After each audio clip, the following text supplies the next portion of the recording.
Lembre-se de quem bebeu do fel amargo de uma taça. Que ainda existe quem torça pra assistir uma desgraça. E dos fariseus que engordam com aquilo que é nosso. E dos mercenários que cobram pra nos dar o que é de graça.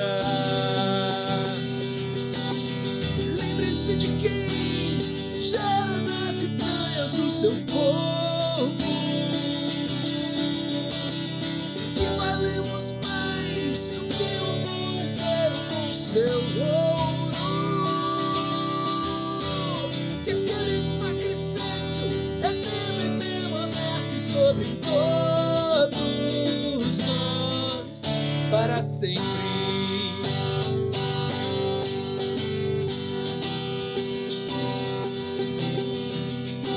Para sempre.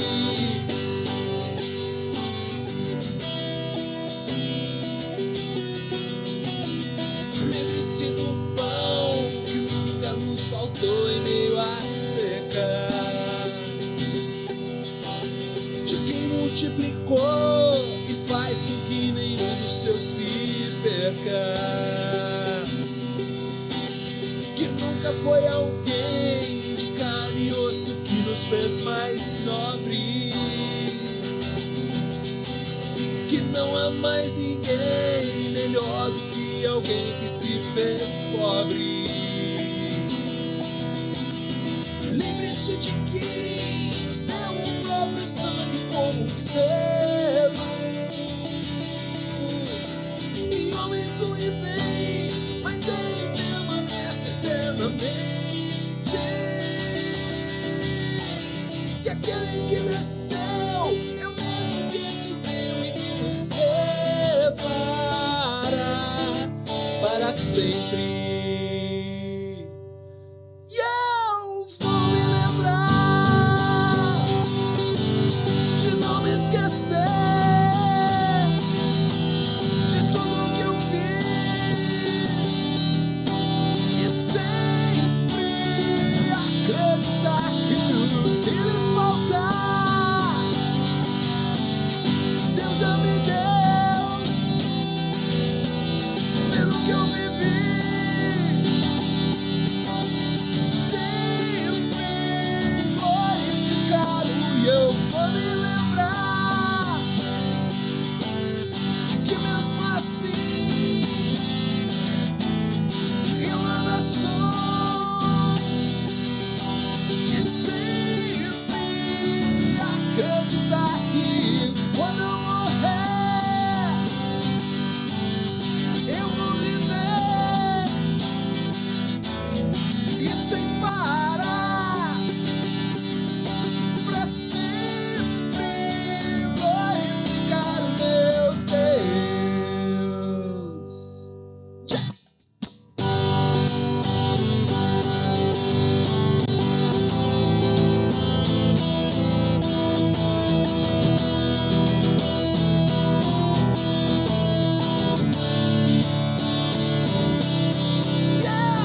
vou me lembrar que mesmo assim eu ainda sou. E sempre acreditar que quando eu morrer eu vou viver e sem parar pra sempre glorificar o meu Deus. Senhor Jesus, entramos na Tua presença, crentes, confiantes de que o Senhor é conosco, que o Senhor está aqui, que o Senhor está nos visitando aqui e clamando para que o Senhor fale conosco essa noite, que o Senhor toque os nossos corações, que o Senhor nos leve a esse lugar de aprendizado, de confiança, de segurança, de desenvolvimento, que o Teu Espírito Santo venha nos alcançar nessa noite, falar conosco e nos levar para mais perto de Ti. É o que nós te pedimos no nome de Jesus. Amém. Manifesto presente. Sonho com uma igreja sem paredes e nem portas, onde ninguém seja impedido de entrar e permanecer, muito menos constrangido quando desejar partir. Sonho com uma igreja sem títulos ou ministérios, sem patentes nem hierarquias, onde cada carência seja suprida, cada missão seja acolhida e cada dom e vocação sejam valorizados como necessários. Sonho com uma igreja onde o verdadeiro louvor seja servir a Cristo, especialmente quando Ele aparece nu, faminto, sedento, doente e encarcerado. Onde o grande protagonista seja sempre Jesus, ainda que naquela noite suas roupas e seu hálito estejam fedendo um pouco, e seus dentes não sejam os mais brancos, nem se encontrem todos na boca. Sonho com uma igreja de pastoreio mútuo, com espaço para o plural e o contraditório, onde todos sejam encorajados a assumir seus erros, ao invés de ocultá-los sob o denso véu do legalismo. Onde ninguém mais precise parecer perfeito para ser amado, respeitado e ouvido. Sonho com uma igreja que não gaste mais nenhum centavo das contribuições de seus trabalhadores fiéis com aluguéis e reformas de prédios que serão usados apenas 1 ou 2 vezes por semana, ainda por cima incomodando os vizinhos. Mas que ao invés disso, ocupe hoje as muitas moradas que Jesus prometeu que prepararia para ela. Sonho com uma igreja que saiba contar os seus dias e assim encarne o Evangelho de modo contextual.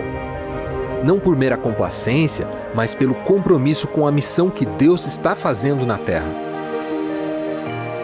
Sonho com uma igreja que não faça pactos nem trocas de favores com poderosos, que esteja rendida a um único Messias, que não se encante pela voz sedutora do capital, nem se apaixone pelo brilho reluzente do poder. Sonho com uma igreja fiel, plural e acolhedora. Sonho com uma igreja presente. Te convido para sonhar junto comigo. Já dizia o velho profeta, sonho que se sonha junto é realidade. igrejapresente.com.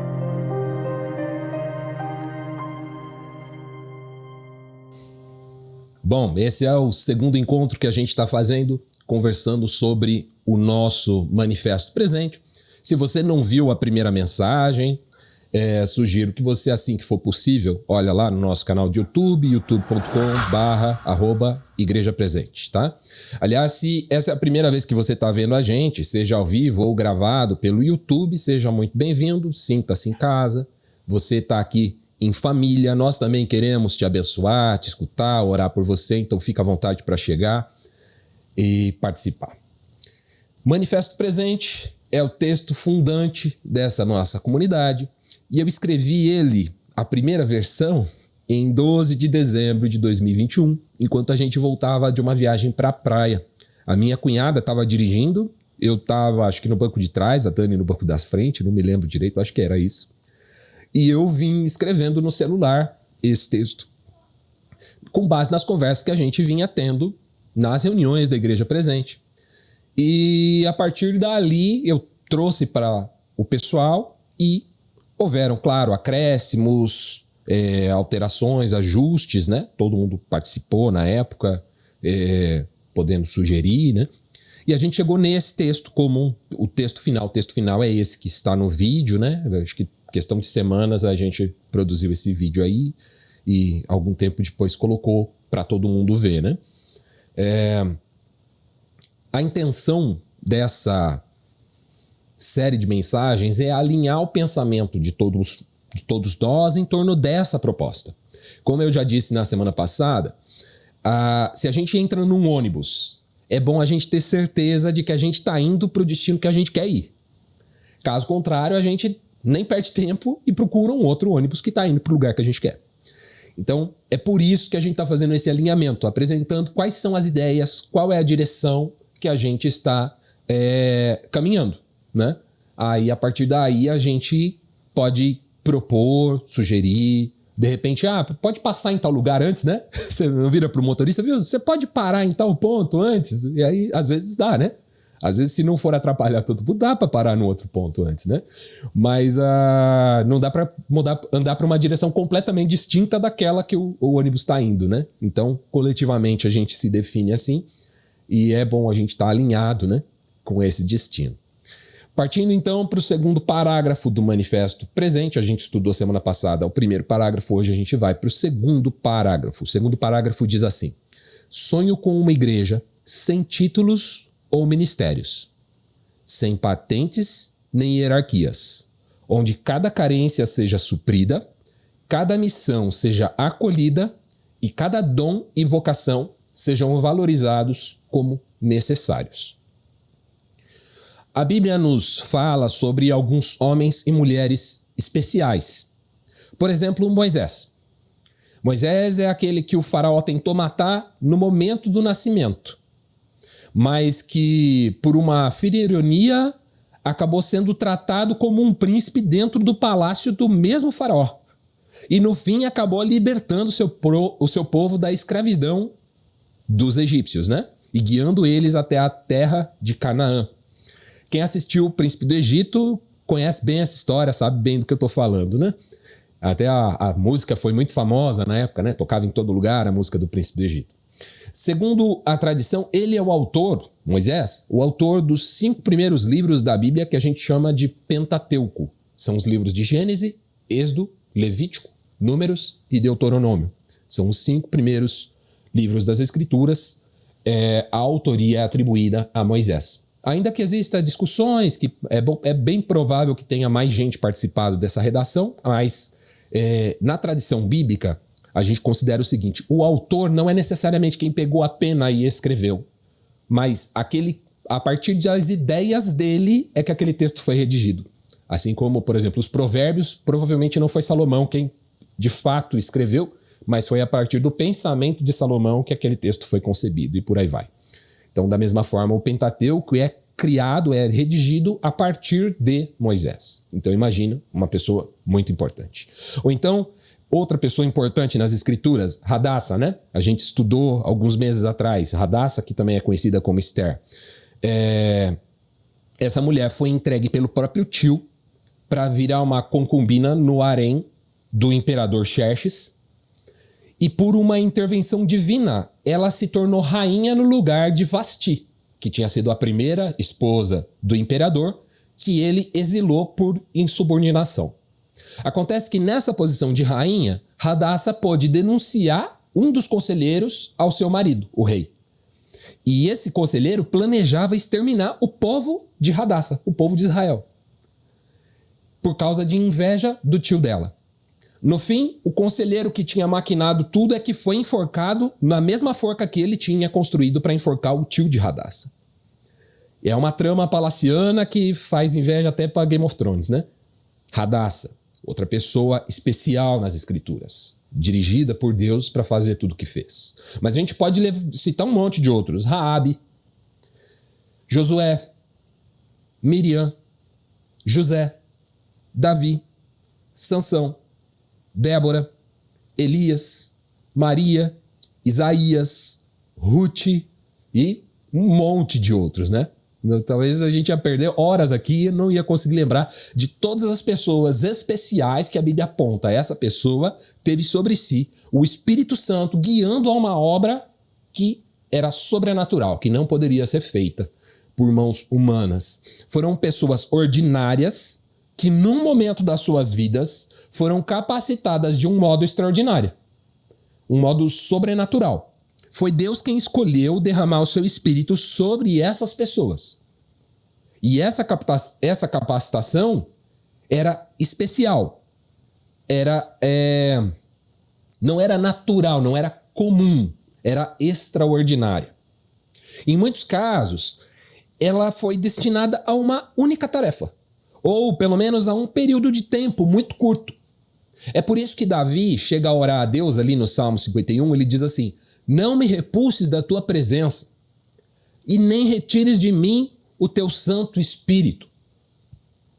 Por que Davi ora isso a Deus? Pedindo que Deus não retire dele o seu Espírito Santo e nem repulse ele da sua presença.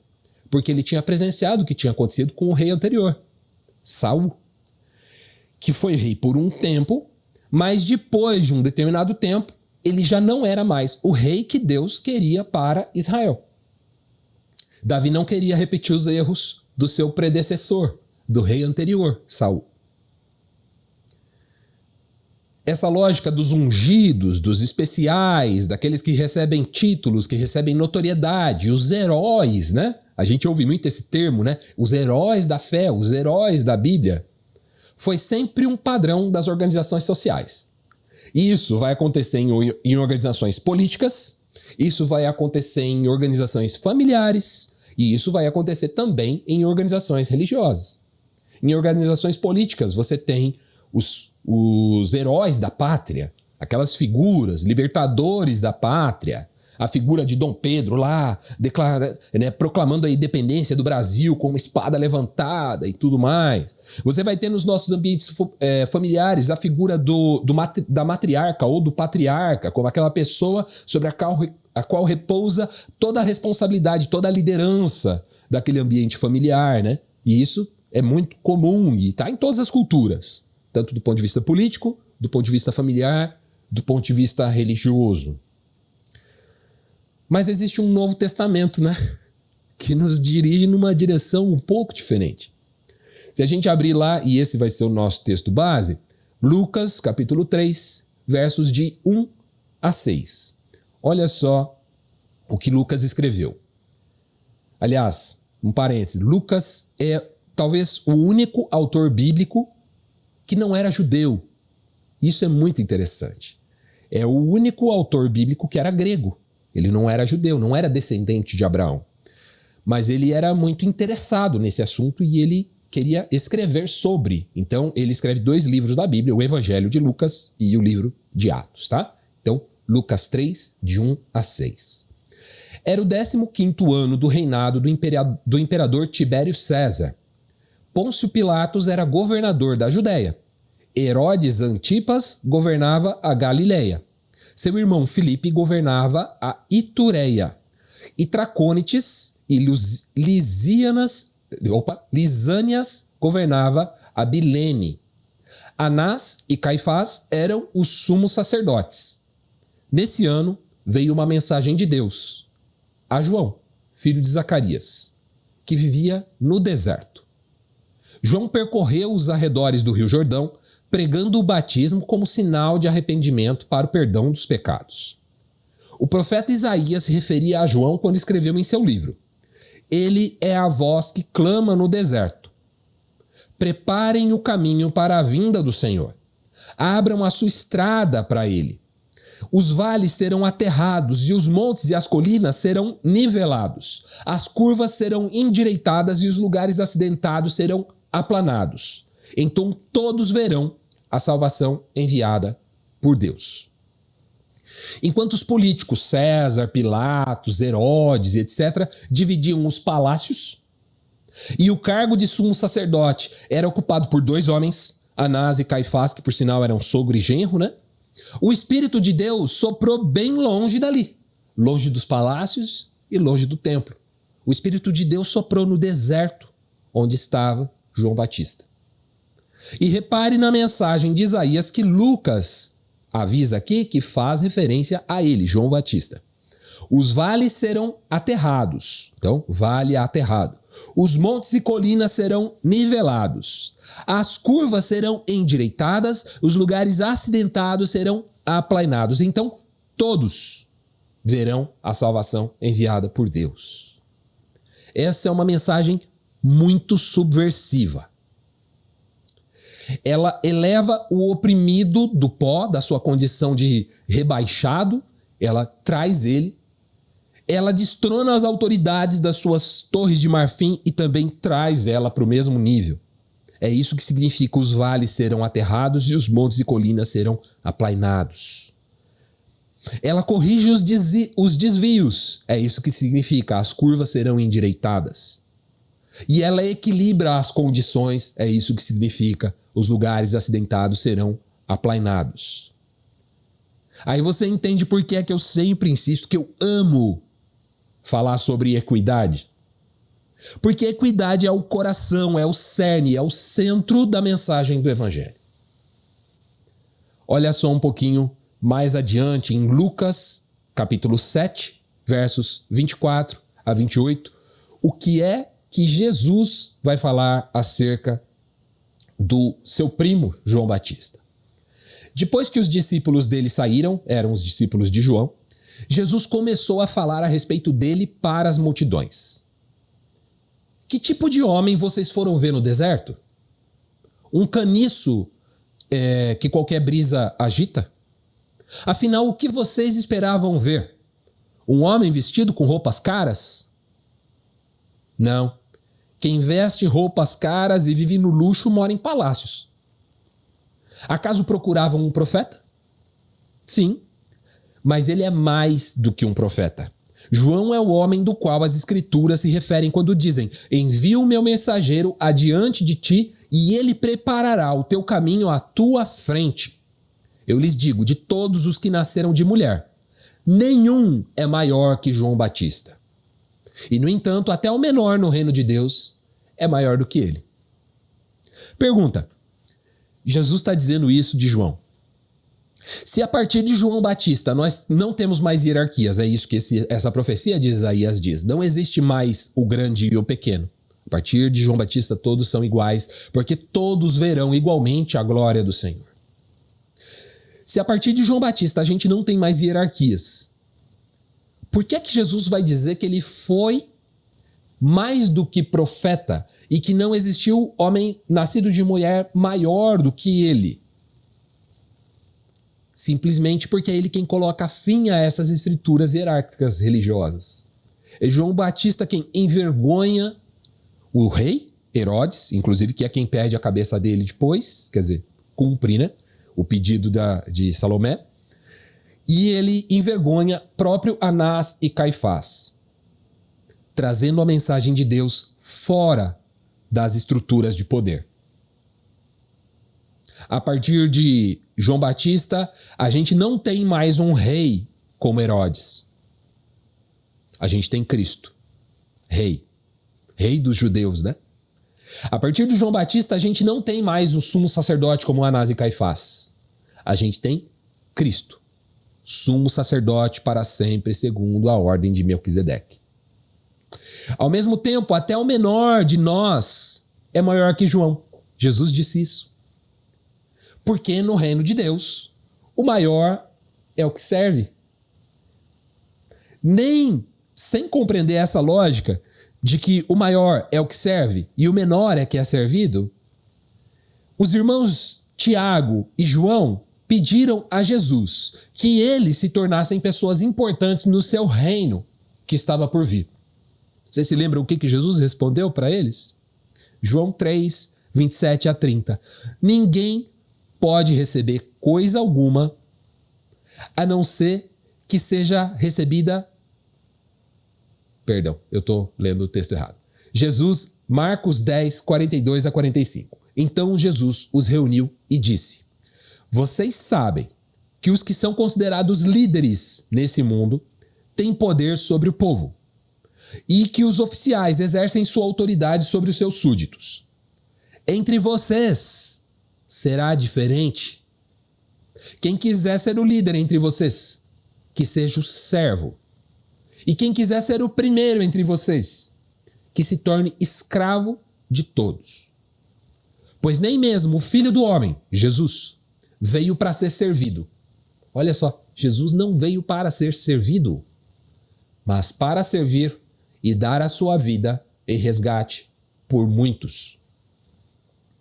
Antes mesmo da sua prisão e morte, João falou sobre isso com os seus discípulos. Aí sim o texto que eu estava lendo antes, João 3, 27 a 30. Ninguém pode receber coisa alguma a menos que seja concedida do céu. Vocês sabem que eu lhes disse claramente, eu não sou o Cristo. João Batista está dizendo, eu não sou o Cristo. Eu estou apenas aqui para preparar o caminho para ele. É o noivo que se casa com a noiva. O amigo do noivo simplesmente se alegra de estar ao lado dele e ouvir os seus votos. Portanto, muito me alegro com o destaque dele. E aí vem a frase clássica, ele deve se tornar cada vez maior e eu cada vez menor. Ou, para ficar na versão Almeida, convém que ele cresça e que eu diminua. Você conhece muitas lideranças evangélicas que querem diminuir? Eu conheço algumas, não muitas, que têm o sonho de diminuir para que Cristo cresça. Como é que operam os dons e ministérios hoje? Primeiramente, a gente precisa entender que nenhum de nós possui dom nenhum. 1 Coríntios, capítulo 11, versos de 7 a 11, diz assim, a cada um de nós é concedida a manifestação do Espírito para o benefício de todos. A um, o Espírito dá a capacidade de oferecer conselhos sábios. A outro, o mesmo Espírito dá uma mensagem de conhecimento especial. A um, o mesmo Espírito dá uma grande fé. A outro, o único Espírito concede o dom de cura. A um, ele dá poder de realizar milagres. A outro, a capacidade de profetizar. A outro, a capacidade de discernir se uma mensagem é do Espírito de Deus ou de um outro Espírito. A outro ainda dá a capacidade de falar em diferentes línguas, enquanto a outro dá a capacidade de interpretar o que está sendo dito. Tudo isso é distribuído pelo mesmo e único Espírito, que concede, guarde essa palavra, concede o que ele mesmo deseja, o Espírito, a cada um. A Bíblia é bastante específica em nomear os dons do Espírito Santo. A quem pertencem os dons do Espírito Santo? Ao Espírito Santo. Ele concede. Concessão é uma autorização de uso. Nós não somos donos dos dons. Ninguém é profeta. Ninguém tem o dom de profecia. Ele tem uma concessão.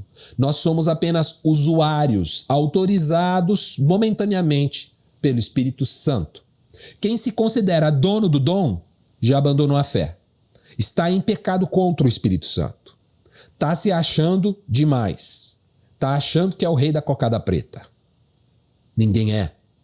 Os dons são do Espírito e ele distribui, como nós lemos, para benefício de todos. Não é para ninguém se destacar. Não é para o cara ser o queridinho. Não é para o cara ser o herói do rolê. Nesse mesmo trecho da carta aos Coríntios, ele termina o capítulo 12 recomendando que a gente busque os melhores dons.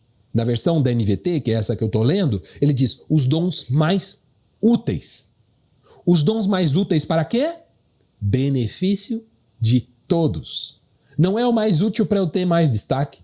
Não é o mais útil para eu ser mais famoso. Não é o mais útil para eu ser mais reconhecido. É o mais útil para benefício de todos. Concluindo, os dons do Espírito não são bijuterias que a gente usa para parecer mais chique. Os dons do Espírito não são como coroas que demonstram que a gente é melhor que o outro.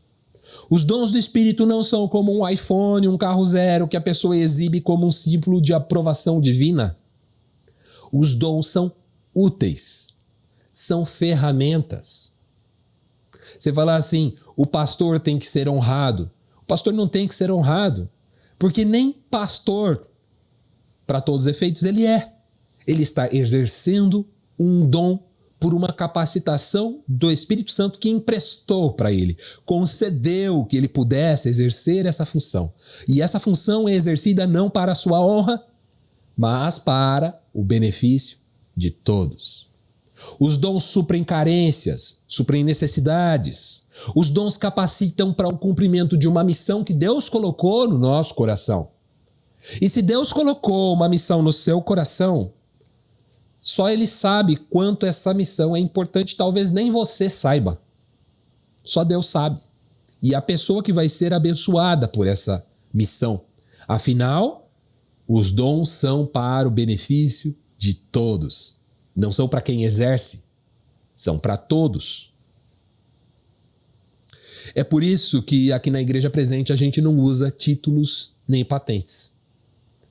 A gente busca e incentiva a busca pelos dons mais úteis, acolhendo, apoiando, suprindo, sem que isso precise necessariamente reverter em algum tipo de recompensa ou de honra pessoal para alguém. A gente está aqui para servir uns aos outros, abençoar uns aos outros, com os dons que o Espírito nos der. Convém que ele cresça e que eu diminua. Essa deve ser a oração não só de João Batista. Essa deve ser a oração nossa, de cada um individualmente. Convém que Jesus cresça. Eu não quero ser destaque. Eu quero que Jesus cresça e que eu diminua, que eu seja cada vez menos conhecido. Eu costumo brincar, e o Esdras acho que já me ouviu falar disso algumas vezes, eu costumo brincar que eu oro constantemente a Deus para que eu não tenha sucesso, que eu não tenha destaque. Porque eu tenho medo. E convém que ele cresça. Eu preciso diminuir. Eu preciso ter menos relevância, menos importância, menos alcance, menos destaque, menos aparência do que eu jamais tive. Quanto menos eu aparecer, mais Jesus vai aparecer. Quanto menos importante eu for, mais Jesus vai ser importante. Quanto menos reconhecido eu for, mais Jesus vai ser reconhecido. Esse é o significado do segundo parágrafo do Manifesto Presente. E aí a gente vai abrir para perguntas, para uma pergunta e para a gente discutir. Se alguém quiser perguntar ou acrescentar algo, também fique à vontade, mas a pergunta de provocação que eu quero fazer, e aí nós podemos levantar a mão, participar, o exercício dos ministérios depende de títulos e de patentes? Se sim, eu gostaria de entender. Se não, também gostaria de entender. E aí, podemos participar. Olha só, eu queria primeiro te agradecer, porque se você chegou até aqui, é porque você assistiu essa pregação inteira. Uma vez que você chegou até aqui, você deve ter percebido que no final da mensagem eu dou um espaço para todo mundo interagir e participar. E se você está vendo esse vídeo no YouTube, você também pode interagir e participar aqui embaixo nos comentários, dando a sua contribuição. Se você gostaria de participar ao vivo com a gente, agora está mais fácil do que nunca. Você só acessa igrejapresente.com/encontro. A gente está sempre ali, aos sábados, às 20 horas. É só chegar, participar, edificar e ser edificado com a gente. Clicando neste botão aqui, você segue o nosso canal e clicando neste botão aqui, você tem acesso a todas as nossas reuniões da Igreja Presente. Seja muito bem-vindo e aproveite. Abraço, tchau, tchau.